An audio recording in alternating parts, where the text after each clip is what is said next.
orang Melayu khususnya, daripada bangsawan sampai ke bawah, semua bekerja dengan British. Mereka bersama dengan musuh Allah. Dan mereka bekerja untuk musuh Allah. Mereka menjadi tentera British, mereka menjadi pion British, mereka menjadi mata-mata British, mereka menjadi magistrate British, semua ialah tali barut British. Yang bila kita merdeka, kita anggap mereka sebagai hero negara, sedangkan mereka adalah petualang. Maaf saya sekali lagi tuan-tuan.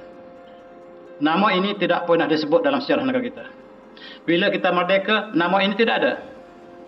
Syekh Ahmad Watani tidak ada. Raja Ali Kelana tidak ada. Yang ada ialah nama British. Di tugu negara kita, nama-nama pejuang negara kita semua British. Sedangkan British adalah musuh kita. Bagaimanakah sejarah kita terbalik sama sekali? Merdeka, negara sudah merdeka, tapi sejarah masih terjajah. Inilah satu hambatan yang sangat penting negara kita, sejarah masih terjajah. Siapa yang ingin merdekakan sejarah? A'udzu billahi minasyaitonir rajim. Dan jangan lupa orang ini tokoh yang paling agung dalam sejarah Melayu. Siapakah orangnya? Syekh Ahmad Al-Fatani. Kalau kita nak lihat seorang tokoh Melayu sepanjang zaman yang paling agung dari segi jasa, tidak ada orang kedua kecuali Syekh Ahmad Al-Fatani, sehingga orang Melayu tidak kenal siapa Syekh Al-Fatani. Dia menguasai 47 ilmu. Seluruh ilmu Islam dia kuasai. Dia orang Patani. Datuknya lah panglima perang daripada Patani. Dihantar ke Mekah mempelajari berbagai ilmu. Dia alim dalam bidang-bidang at-turath. Kemudian dia sangat handal dalam ilmu falak. Dia handal dalam ilmu perubatan. Dia handal dalam matematik.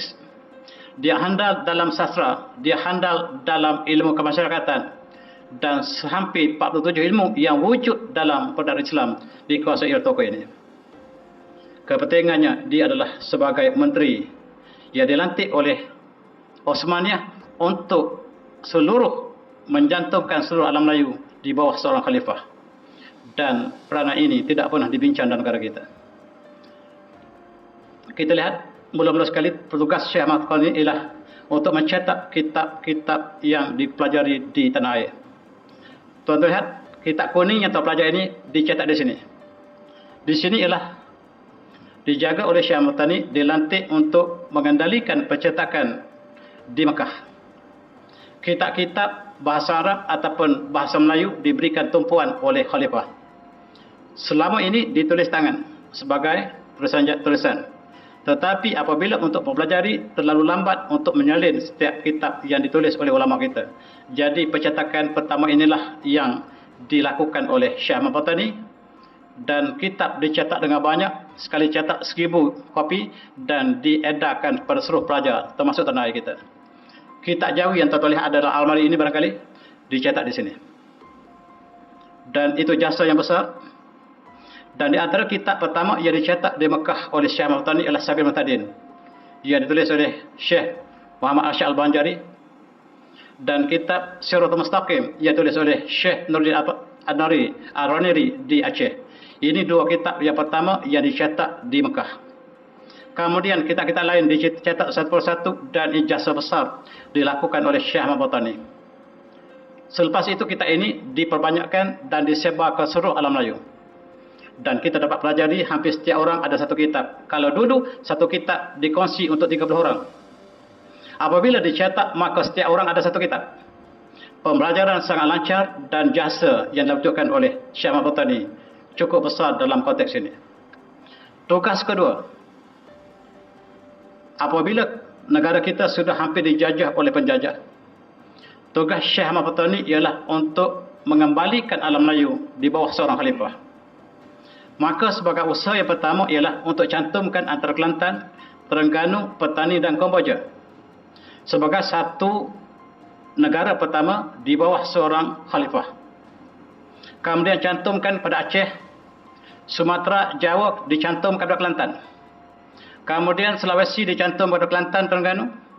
Kemudian akhir sekali Filipina yang asalnya Maharashtra dicantumkan sebagai sebuah negara Melayu Raya di bawah seorang khalifah. Siapakah khalifah itu? Khalifah yang dicadangkan ada dua orang. Pertama ialah Sultan Zainal Abidin ketiga Terengganu dan seorang lagi Raja Riau yang dicadangkan sebagai untuk menjadi khalifah di alam Melayu. Tetapi sayang, perancangan kita tidak berlaku. British dan Belanda, Sepanyol telah mengetahui perancangan ini dan mereka menyekat daripada terbentuknya sebuah negara Islam di asal negara yang kita sebut sebagai Melayu Raya hanyalah tinggal dalam sejarah, lepatan sejarah. Tuan-tuan, inilah raja yang dilatih di Mekah. Namanya Sultan Zainal Abidin ketiga, yang dirancang untuk menjadi khalifah untuk seluruh daripada Aceh sampai ke Filipina. Dirancang oleh ulama kita di Mekah. Mereka sudah bersetuju untuk calonkan Sultan Zainal Abidin ketiga, Sultan Melayu yang paling alim dalam sejarah tanah air. Sebagai persediaan, perlembagaan yang bernama Itqan Al-Muluk Bitandil As-Suluk, perlembagaan pertama negara kita yang dirangka, ditulis di Terengganu, merancang bagaimanakah khalifah, apakah Perdana Menteri, rakyat, mesyuarat dan sebagainya dinyatakan dalam perlembagaan ini. Ini perlembagaan pertama negara kita yang hanya sekarang diketahui oleh para pengkaji semata-mata. Sedangkan perancangan dilakukan di Mekah tidak pernah terhasil sebab Terengganu umpamanya dijajah oleh British.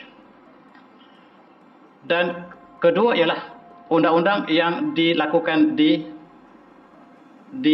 Johor. Di Johor dilakukan pada tahun 1895, iaitu Undang-Undang Tubuh Kerajaan Johor yang merupakan perlembagaan pertama. Maafkan saya, tadi saya katakan Terengganu pertama, rupanya dia kedua. Pertama dilakukan di Johor sebagai perlembagaan pertama yang ditulis pada 1895. Ini perlembagaan pertama negara kita yang menyentuhkan tentang undang-undang Islam dan sebagainya. Tapi sayang, British mengatakan kita tidak pernah ada undang-undang. Dan untuk merdeka harus kita menggunakan undang-undang Kristian common law sampai hari ini. Bukti sejarah menunjukkan bahawa kita sudah ada perlembagaan. Pertama ialah Undang-Undang Tubuh Johor. Yang kedua ialah undang-undang yang Itqan Al-Muluk Bitanlil As-Suluk. Ada ahli undang-undang tak pernah tahu pun perlembagaan ini, perlembagaan yang ditulis di Terengganu dan Johor. Tuan-tuan dan jemaah yang saya hormati, hubungan antara alam Melayu dengan Turki Osmaniyah sangat-sangat rapat. Sultan Syah Ahmad Fatani sentiasa mengunjungi Istanbul untuk menerima arahan daripada Sultan Abdul Hamid ketika itu. Bagaimanakah perancangan untuk menghantar tentera, untuk menawan, untuk menentang penjajahan. Sedangkan orang Melayu khususnya, daripada bangsawan sampai ke bawah, semua bekerja dengan British. Mereka bersama dengan musuh Allah.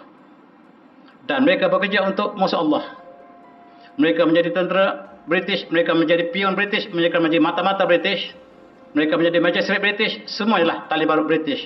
Yang bila kita merdeka, kita anggap mereka sebagai hero negara, sedangkan mereka adalah petualang. Maaf saya sekali lagi tuan-tuan. Inilah yang dibincang oleh ulama kita di Mekah. Bagaimanakah untuk kita sedarkan bahawa orang Melayu yang bekerja dengan British, mereka tidak sedar sama sekali bahawa mereka adalah musuh Allah. Dan inilah peranan dimainkan oleh ulama kita, khususnya di Mekah. Dan ini calon kedua. Calon kedua selain pada Sultan Zainal Abidin ketiga yang dilatih di Mekah oleh Syekh Ahmad Fatani yang melatih Sultan Terengganu tadi. Ini dilatih khusus oleh Syekh Ahmad Fatani sebagai bakal khalifah kita daripada Filipina sampai ke Aceh. Tetapi British telah mengetahui perancangan ini. Calon yang kedua ialah Raja Ali Kelana yang duduk di Pulau Penyengat. Tuan-tuan pergi ke Pulau Riau akan dapati bahawa di situlah pemerintahan kita yang terakhir. Sisa-sisa perjuangan Islam terakhir terletak di Pulau Penyengat. Dan bagaimanakah kita lihat? Akhirnya Belanda, sebagaimana British attack Terengganu, maka Belanda telah menyerang Pulau Riau. Kerana wakil khalifah kita yang bakal kita lantik ialah berada di Pulau Penyengat. Bangunan Pulau Penyengat dihancurkan oleh Belanda. Tuan-tuan yang pergi melawat Pulau Penyengat hari ini sebagai tempat sejarah, kita dapat lihat bahawa bangunan-bangunan pemerintahan Islam di situ telah dihancurkan. Pertama, dihancurkan oleh Belanda. Kedua, kita sendiri hancur sebab kita bimbang takut Belanda menjadikan pusat pemerintahan mereka di situ.